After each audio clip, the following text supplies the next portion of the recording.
Dan hasil pertemuan tadi pun dimakan oleh sekte The Ant, dan kakak beradik ini pun dipaksa untuk ikut memakan dagingnya mereka sendiri, menjadikan mereka ini badannya jadi gemuk, jadi gendut kayak gitu.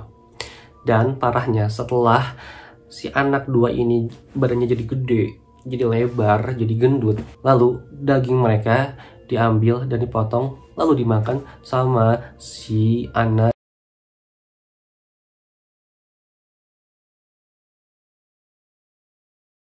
Oke gengs, kembali lagi nih di part yang kedua. Gue habis mandi dan ada kerjaan tadi sih sebentar, jadi kepotong. Langsung aja kita lanjut nih geng. Lalu gengs, di bulan September si Clara ini dia dengan tekad yang kuat, dengan rasa semangat yang tinggi, dia ini mau mengadopsi si Anna dan dibawa ke rumahnya. Tapi gengs, di sana itu ada salah satu syarat. Kalau misalkan dia mau mengadopsi anak nih, harus ada stempel DNA dari si anak tersebut. Tetapi geng, setelah si dokter misterius tadi ini tahu kalau salah satu persyaratan dari pengadilan setempat, kalau mau adopsi anak harus ada stempel DNA-nya, maka si dokter misterius tadi pun dia ngebohong lagi, dia ngebego-begoin lagi si Clara. Nah, si dokter ini, gengs, bilang ke si Clara kalau misalkan stempel DNA-nya si Anna ini dikasih nih ke pengadilan, nanti semua rencana yang telah dirangkai nih sama si Clara ini untuk mengadopsi si Anna akan gagal. Nah gengs, menurut si dokter misterius tadi, misalkan sampel darahnya ini dikasih ke pihak pengadilan, nanti semua rencananya akan gagal total dan si Anna nggak bakal bisa diadopsi sama si Clara. Nah, alasannya nih, si dokter ini bilang ke si Clara, kalau misalkan sampai tahu si pihak pengadilan dan ngambil sampel darah si Anna, nanti bakal ketahuan kalau si Anna itu lagi sakit leukemia. Katanya nih, misalkan pengadilan tahu kalau si Anna ini lagi sakit leukemia, bisa-bisa gagal dong semua rencananya, dan pihak pengadilan pun akan membatalkan rencana pengadopsian anak tersebut, yaitu si Anna. Nah, akhirnya geng, si Clara pun dia kayak ngerasa cemas ya, kayak ngerasa kecewa juga sama hasil dari pembicaraan sama si dokter tadi. Tapi gengs, pinternya lagi nih si Catherine, dia ngasih solusi. Nah, dia ngasih solusi ke mereka nih, ke si Clara. Gampang nih, kalau misalkan lu mau ngadopsi si anak, gampang nih, nanti bakal gue cariin aktor atau peran pengganti buat diajuin ke pengadilan, istilahnya gitulah. Jadi si Catherine itu dia kayak sewa orang lah buat dijadiin si anak. Dan akhirnya si anak tersebut nih, si peran pengganti itu datang ke pengadilan bersama mereka. Dan setelah dokumen-dokumennya dikasihin ke pihak pengadilan, akhirnya pihak pengadilan pun meloloskan sertifikat tersebut agar si Anna menjadi anak adopsi si Clara. Nah geng, setelah si Anna ini berhasil diloloskan oleh pihak pengadilan dan menjadi anak adopsi si Clara, ternyata kedua anak yang tadi nih ke rumahnya si Catherine. Dan si Clara pun akhirnya tinggal bahagia sama si Anna. Lalu gengs, ketika di tahun 2007, kedua anaknya si Clara ini pindah dari rumah si Catherine ke rumahnya si Clara. Dan lalu saat itu pula si dokter misterius itu lalu memindahkan si keluarga ini ke tempat baru, yaitu di daerah Kurim. Tapi gengs, ketika mereka mendapatkan rumah yang baru, ternyata memang si Clara ini dia udah jatuh hati banget ke si Anna sehingga melupakan kedua anaknya. Dan ketika mereka mendapatkan rumah baru, parahnya justru si dua anak kandungnya ini dianaktirikan gengs. Dia itu nggak dikasih tempat buat mereka tidur, tapi ditaruh kayak sebuah ruangan gelap, bener-bener kayak di ruang bawah tanah gitu lah ya, kayak semacam di ruang bawah tanah gitu, tanpa ada alas, tanpa ada kasur atau apapun semacamnya, cuman ya beralaskan lantai doang, dan mereka tinggal di situ tanpa diperbolehkan menggunakan busana. Lain halnya dan bedanya sama si Anna. Nyata si anak ini mendapatkan tempat atau kamar yang sangat mewah. Selain mewah juga, di dalamnya itu banyak banget mainan-mainan buat memanjakan kehidupan si anak ketika di dalam kamar. Nah gengs, penyiksaan yang diterima oleh kakak beradik ini yang sudah lalu itu, yang sudah berbulan-bulan, kembali terulang di rumah tersebut. Tapi kali ini memang ditangani langsung oleh si anak. Nah, seperti diinformasikan gengs, kedua adik kakak ini tubuhnya itu diikat gengs, diikat ke sebuah meja gitu. Lalu mereka nggak diperbolehkan gerak selama berhari-hari dan mereka kencing di situ, pup di situ. Jadi mereka itu berdiri di atas genangan air kencingnya mereka sendiri.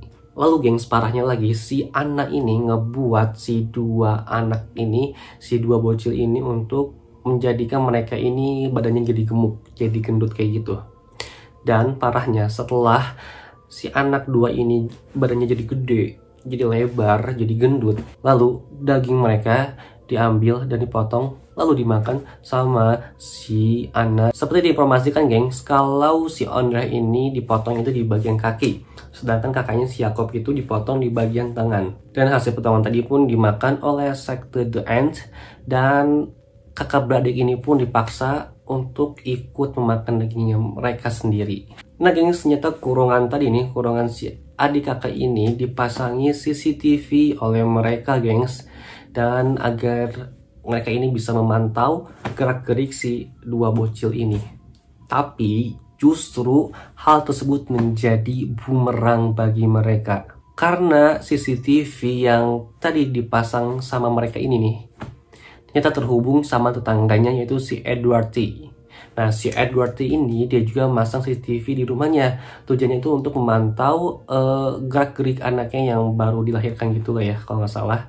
Dan nggak nyangkanya gengs, ketika si Edward T ini dia buka saluran TV dan ingin melihat CCTV pergerakan anaknya itu, nggak disangka ternyata nyambungnya malah ke rumahnya si Clara.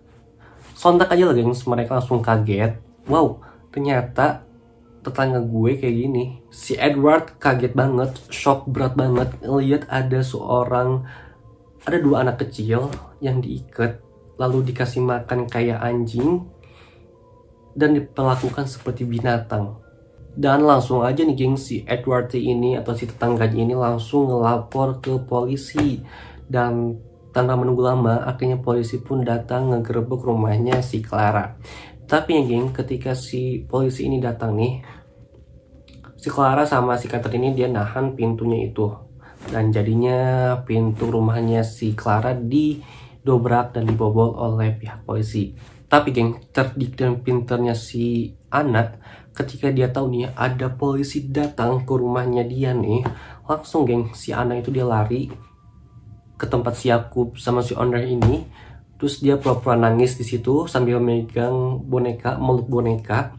Kalau di situ dia tuh pura-pura dia nggak berdaya, dan dia di situ itu pura-pura kalau dia sama si dua anak laki-laki ini senasib, yaitu sama-sama korban penganiayaan. Sedangkan si Clara sama si Catherine langsung dibawa oleh pihak kepolisian untuk ditanya-tanya. Nah gengs, akhirnya nih si dua bocil ini plus si Anna dibawa ke panti asuhan sama polisi. Niatnya itu agar di panti asuhan bisa diurus lah gitu ya. Tapi ketika malam hari datang, ketika malam hari tiba, ternyata si Anna itu dia kabur gengs dari panti asuhan tersebut. Akhirnya pun polisi mencari si Anna ini, dia lari kemana. Tapi ternyata si Anna ini dia kabur ke Denmark bersama temannya. Dan akhirnya ketika dia ini udah pergi ke Denmark, dia juga katanya mau kabur ke Oslo, yaitu daerah Norwegia.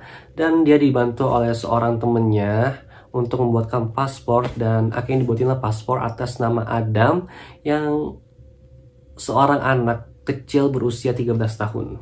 Akhirnya gengs, pencarian pun dilakukan oleh kepolisian secara rame-rame gitu. Dan polisi pun mendapatkan informasi bahwa si anak ini dia lari ke sebuah daerah yang namanya itu Arctic Tromso. Dan saat diinvestigasi gengs, ternyata polisi mendapatkan sidik jari dari si anak. Dan ternyata setelah diselidiki dan disamain, ternyata itu adalah sidik jari dari si Barbora Slorvoka. Dan setelah dibawa ke kepolisian, ke pengadilan, mereka bertiga, si Clara, si Catherine, dan juga si Barbara mengakui bahwa mereka telah menganiaya kedua anak tersebut. Dan alasan penyiksaan tersebut gak pernah sama sekali diklarifikasi sama si Clara, kenapa dia sampai menyiksa anaknya. Nah, ketika si Clara menyadari bahwa si anak ini adalah si Barbara, akhirnya dia bilang ke polisi bahwa sebenarnya Clara ini dimanipulasi dan dibodoh-bodohi oleh si Catherine dan juga si Barbara. Akhirnya gengs, pengadilan pun memberikan hukuman kepada mereka dengan masing-masing hukuman. Si Clara itu dihukumi dengan hukuman penjara 9 tahun. Kalau si Catherine itu diberi hukuman 10 tahun penjara. Si John Scarla yaitu selama 7 tahun, yaitu yang tadi di pondok yang di tengah hutan nyiksa si dua anak ini. Terus si Hannah Basova juga 7 tahun, sama yang tadi di pondok di tengah hutan. Terus Jan Turek juga 5 tahun. Lalu si Barbora Skorlova hanya dijatuhi hukuman 5 tahun penjara. Menurut para ahli nih gengs, kalau si Barbora ini dia mempunyai penyakit kelainan yang mengharuskan dia itu butuh bimbingan gitulah dan harus dibawa berobat. Tapi gengs, ada juga pendapat yang lain kalau si Barbora ini adalah dia aktor yang sangat handal dan bisa membodohi orang dengan seketika. Nah gengs, ada laporan kalau si Barbora ini ketika dia di dalam penjara ini mendapatkan siksaan dan penganiayaan dari teman sesamanya di teman sesama narapidananya di penjara. Dan setelah keempat tahunnya dia di masa penjara itu, katanya dia keluar dan dia dibawa ke sebuah panti asuhan. Dan ketika dia keluar dari penjara tersebut, dia dibawa kayak ke sebuah asosiasi bernama Solomon. Dan kemudian asosiasi ini memutuskan untuk merawat si Barbora. Dan guys, dari pihak asosiasi tersebut mengatakan bahwa si Barbora ini mempunyai 5 kepribadian ganda yang bisa berubah-ubah sewaktu-waktu.